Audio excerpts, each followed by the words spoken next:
मेरा नाम सीमा है। मेरा संबंध एक गरीब घर से है। मेरे बाबा किसी कंपनी में नौकरी करते थे।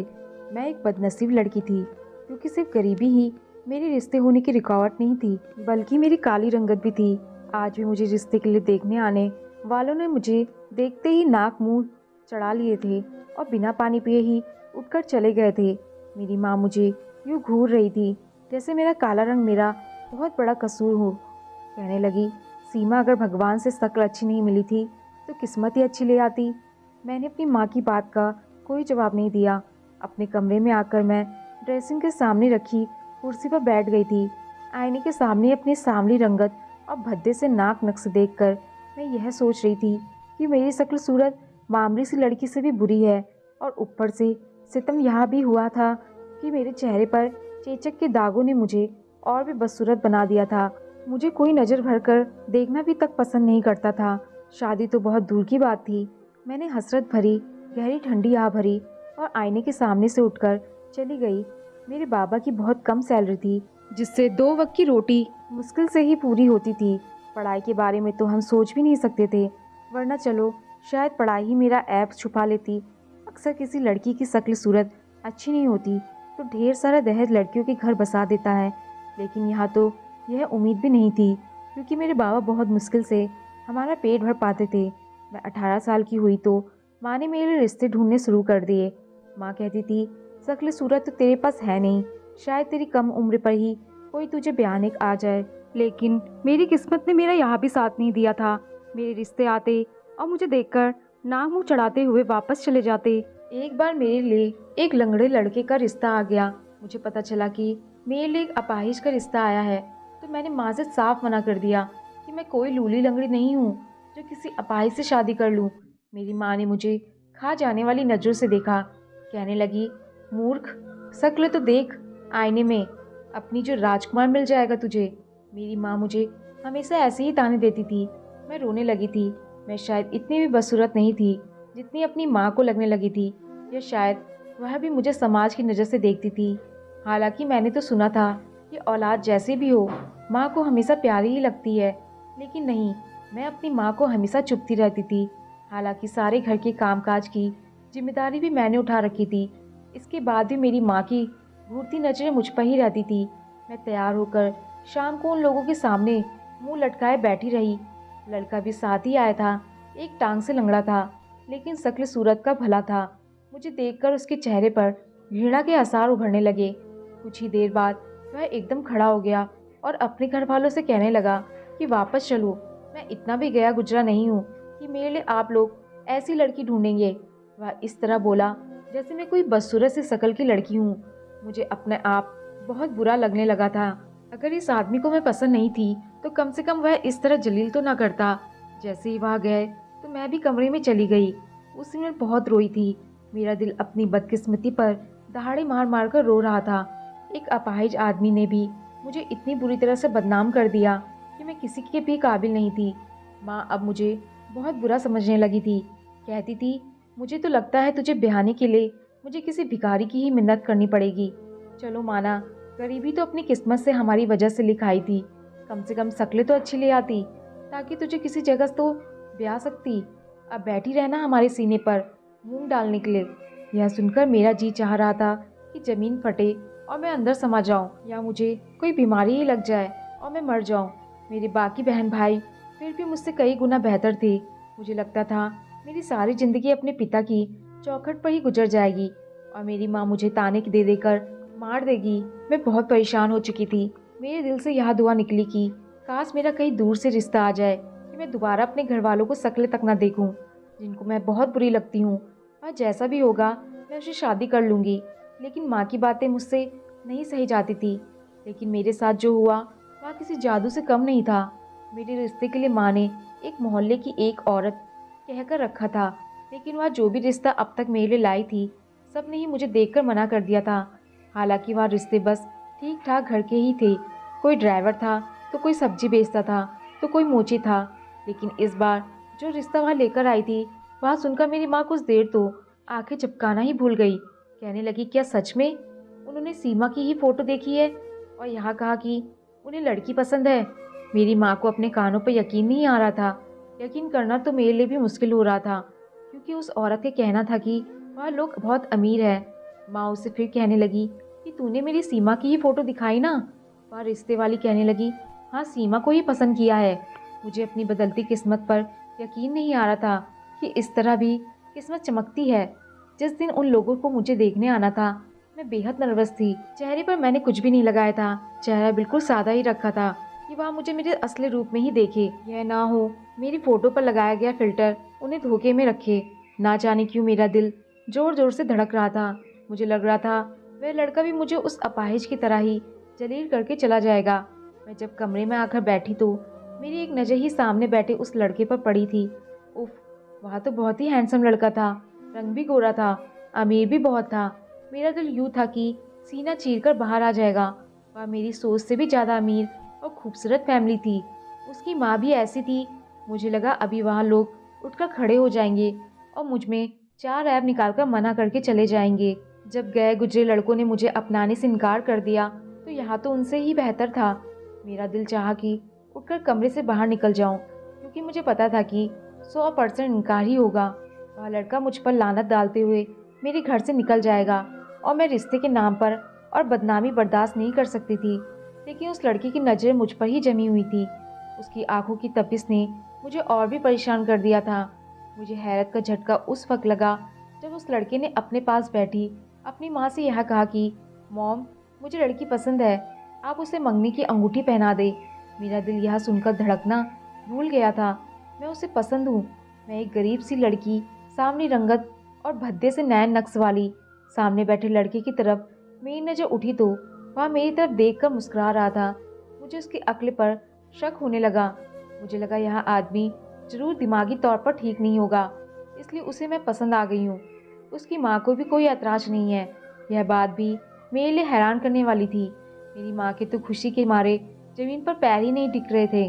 मुझे लगा यह सब कोई सपना है। अभी मैं नींद से जाग जाऊंगी तो यह हसीन ख्वाब चकनाचूर हो जाएगा, क्योंकि ना तो मैं परियों की रानी थी और ना ही मेरे पास कोई डिग्री थी और ना ही दौलत का कोई ऐसा लेवल कि सामने आने वाले रिश्ते के बराबर होती। मुझ में कोई भी खूबी नहीं थी।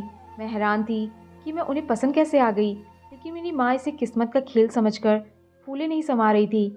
मेरे हाथ में विशाल के नाम की अंगूठी सज चुकी थी, जो बहुत ही कीमती थी। मेरी माँ ने पूरे मोहल्ले में मिठाई बांटी थी। मेरी शादी कुछ दिनों बाद ही विशाल से हो गई थी।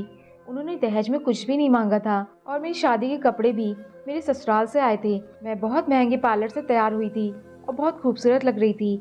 आज पहली बार मेरी माँ ने मेरी नज़र उतारी थी। मैं तो अपने घर वालों के साथ साथ मोहल्ले वालों के लिए भी खास बन चुकी थी। सब मेरी किस्मत पर गर्व कर रहे थे।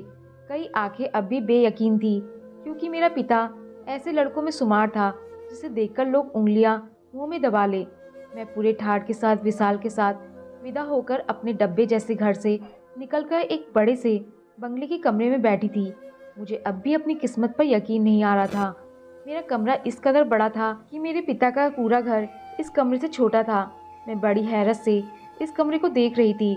जब कमरे का दरवाज़ा खुला तो सामने विशाल को देखकर मेरा दिल मेरे सीने में थम सा गया था। वह ऐसा लड़का था जिसकी तमन्ना हर लड़की करती है, लेकिन वह मेरा नसीब बन चुका था। मेरे पति ने मुझे उस रात की हर खुशी दी जिसकी एक पत्नी होने की खातिर मैं हकदार थी। वह मेरी तारीफ कर रहा था और मुझे लग रहा था कि मैं एक हसीन लड़की हूँ, कोई अप्सरा हूँ। ना मेरा नक्शा खराब है और ना ही मैं सांवली हूँ और ना ही मेरे चेहरे पर कोई दाग है। मैंने पहली बार खुद को विशाल की नज़र से देखा था, इसलिए अपना आप बहुत खूबसूरत लग रहा था। 4 दिन विशाल ने मुझ पर मोहब्बत निछावर की थी। मैं खुद को हवाओं की राही समझ रही थी। मेरी सास का रवैया भी मुझसे बहुत अच्छा था। 15 दिन बाद ही विशाल मुझसे कहने लगे कि अपना सामान तैयार कर लो, हम हनीमून के लिए कनाडा जा रहे हैं। यहाँ सुनकर तो मुझे अपने कानों पर यकीन ही नहीं आ रहा था। मैंने अपनी सारी पैकिंग कर ली और विशाल के साथ कनाडा के जहाज में बैठ गई। मैंने अपने देश को अलविदा कह दिया था और कनाडा की ज़मीन पर कदम रखते ही मुझे लगा मैं दुनिया में ही स्वर्ग में आ गई हूँ। लेकिन शायद यह मेरी नींद से जागने का समय था। यहाँ पहुँचकर विशाल मुझे एक होटल में ले गए। वह बहुत बड़ा और शानदार होटल था। वहाँ उन्होंने एक लग्जरी रूम लिया था। वहाँ मुझे कमरे में लेकर जाकर मुझसे कहने लगे कि तुम आराम कर लो, थक गई होगी, मैं किसी काम से जा रहा हूँ, जल्दी लौट कर आऊँगा। मैं थकान से चूर थी, इसलिए लेट कर सो गई। जब मेरी आँख खुली तो शाम गहरी हो चुकी थी, लेकिन विशाल वापस नहीं आए थे। मैं उठकर बैठ गई। मुझे भूख सी महसूस हो रही थी, लेकिन मुझे इंग्लिश में बातचीत करनी नहीं आती थी और ना ही मेरे पास पैसे थे कि मैं खाना मंगवा सकती। मैं उठकर खिड़की के पास चली गई बेमकसद ही। मैं कई घंटे बाहर देखती रही। मुझे लगा अभी विशाल आ जाएंगे, लेकिन वहाँ नहीं आए। अब तो रात हो गई थी। मुझे भूख भी बहुत लग रही थी, लेकिन मेरे लिए यहाँ बिल्कुल अनजान जगह थी। ना मैं यहाँ की लैंग्वेज जानती थी। पता नहीं विशाल कहाँ गए थे, अभी तक आए क्यों नहीं। मैं अभी यही सोच रही थी जब मेरे कमरे के दरवाजे की बेल बजी। मुझे लगा विशाल आ गए। मैंने जल्दी से दरवाज़ा खोल दिया, लेकिन बाहर होटल का मैनेजर खड़ा था। बांग्लादेश का होने के कारण उसने मुझसे टूटी फूटी हिंदी में विशाल के बारे में पूछा।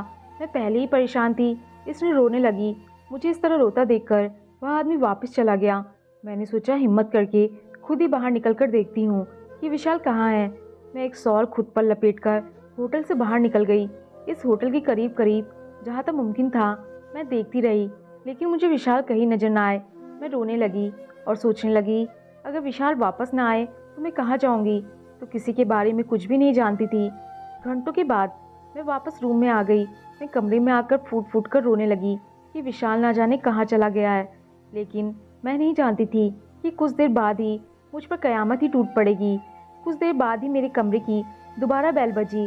जब मैंने दरवाज़ा खोला तो सामने वही आदमी था। वहाँ मुझसे कहने लगा, आपके हस्बैंड का एक्सीडेंट हो चुका है। यह सुनकर तो मेरे होश ही उड़ गए थे। वह आदमी मुझे अपने साथ एक हॉस्पिटल ले गया।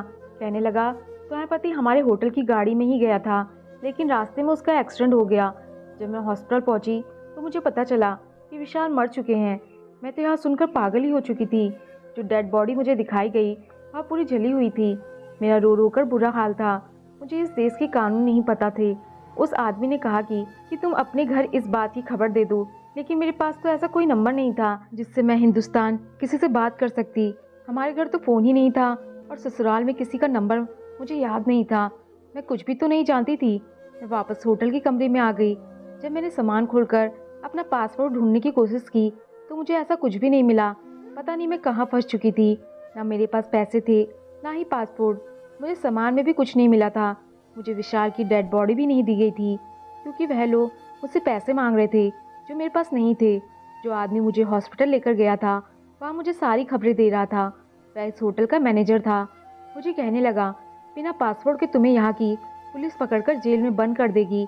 तुम्हारे पास कुछ भी ऐसा नहीं है कि तुम यहाँ से वापस जा सको, और तुम्हारे पति ने बस आज रात के ही होटल के पैसे दिए थे। मैं भूखी प्यासी इतने बड़े गम से दो चार थी, और ऊपर से यह खबर कि मुझे कल इस होटल से भी निकाल दिया जाएगा। मैं इस अजीब से शहर में कहाँ जाऊँगी जहाँ मैं किसी को जानती तक नहीं। मेरे लिए यहाँ सब मौत के जैसा था। मैंने उस आदमी से कहा कि मैं कहाँ जाऊँगी, मैं यहाँ किसी को नहीं जानती। वह कहने लगा कि यह मेरी परेशानी नहीं है, लेकिन मैं तुम्हें यहाँ नहीं रख सकता। मैं बस रोए जा रही थी, कितनी बड़ी मुसीबत में फंस चुकी थी। मुझे यूँ रोता देखकर मैं बाहर चला गया। भूख ने मुझे बहुत रुलाया था। कुछ देर बाद उस आदमी के साथ एक वेटर खाने के साथ अंदर आया, और वह आदमी कहने लगा कि मैं तुम्हारे साथ बस यह भला कर सकता हूँ कि तुम्हें आज रात का खाना दे सकता हूँ, क्योंकि मैं खुद यहाँ नौकरी करता हूँ, इसलिए तुम्हें मुफ्त में होटल में नहीं रख सकता। वह आदमी अंग्रेज लग रहा था, गोरी रंगत और ग्रीन आंखें। वह बहुत ही खूबसूरत आदमी था, लेकिन टूटी फूटी हिंदी बोल और समझ रहा था। मैं बहुत बड़े गम से दो चार थी, लेकिन इससे ज़्यादा यह सोचकर परेशान थी कि मैं जिस मुसीबत में फंस गई हूँ वहाँ से बाहर निकलने का मेरे पास कोई दूसरा रास्ता नहीं था। बहुत बड़ा हादसा था जो मेरे साथ पेश आ चुका था। मैंने खाना खाया और रोते रोते सो गई। अगली सुबह वह आदमी फिर से आ गया और कहने लगा, अब तुम्हें यह कमरा खाली करना पड़ेगा। मैं रोने लगी। मैंने कहा, मैं यहाँ किसी को नहीं जानती, मैं कहाँ जाऊँगी। वह कहने लगा, मैं क्या कह सकता हूँ। मैंने कहा, मुझे इस होटल में नौकरी दो, मैं कोई भी काम कर लूँगी। वह कहने लगा कि यहाँ की लैंग्वेज नहीं जानती और ना ही तुम्हारे पास तुम्हारी कंट्री का पासपोर्ट है, मैं तुम्हें यहाँ नौकरी नहीं दिलवा सकता। हाँ, अगर तुम मेरे साथ चलो तो मैं तुम्हें रहने और नौकरी दोनों का बंदोबस्त कर दूंगा। मेरे पास उस आदमी की बात मानने के अलावा दूसरा कोई चारा नहीं था। मैं उसके साथ चली गई। जहाँ मुझे वहाँ लेकर आया था वह एक पुरानी सी फ्लैट थी। फ्लैट भी छोटे छोटे थे। उसने एक फ्लैट के पास जाकर डोरबेल दी। एक काली सी लड़की ने दरवाज़ा खोला। वह शक्ल सूरत से इंडोनेशियन लग रही थी। चिपटा नाक, छोटी छोटी आँखें, गहरी सांवली रंगत, बिल्कुल मेरी जैसी। वह आदमी मुझे अंदर ले गया। फिर इंग्लिश में ना जाने क्या क्या बातें करता रहा। अब वैसे ही और भी लड़कियां थी जो स्कर्ट पहने हुए थी, सभी मेरी तरह सांवले से रंग की थी। मैं ही इनमें खूबसूरत दिख रही थी। वह आदमी जा चुका था। मैं खामोशी से एक जगह बैठ गई। कुछ देर तो वह लड़कियां मुझे देखती रही, फिर आपस में ना जाने किस भाषा में बात कर रही थी। फिर वह लड़की जो उस आदमी से बात कर रही थी, वहाँ मुझे अपने साथ कमरे में ले गए और एक लड़की को कुछ कहने लगी। उसके बाद उस लड़की ने मेरे बालों को काटना शुरू कर दिया। वह मेरे बालों का स्टाइल बना चुकी थी। चेहरे पर भी बहुत कुछ लगाकर वह मेरा हुलिया ही बदल चुकी थी। मैं हैरान इस बात पर थी कि हम मुझसे तैयार क्यों कर रही हैं। मैं तो समझी थी कि मुझे घर के कामकाज करने पड़ेंगे, लेकिन 1 घंटे बाद ही वहाँ उस होटल के मैनेजर के साथ कुछ अंग्रेज और स्याही रंग के लड़के आए। उस लड़की ने मुझे इनके सामने बैठा दिया। मुझे यह सब बहुत कुछ अजीब सा लग रहा था। सब मर्दों के सामने मुझे क्यों बैठाया गया है? और उनमें से एक आदमी ने मैनेजर को जेब से कुछ पैसे निकाल कर दिए और मैनेजर खुश हो गया।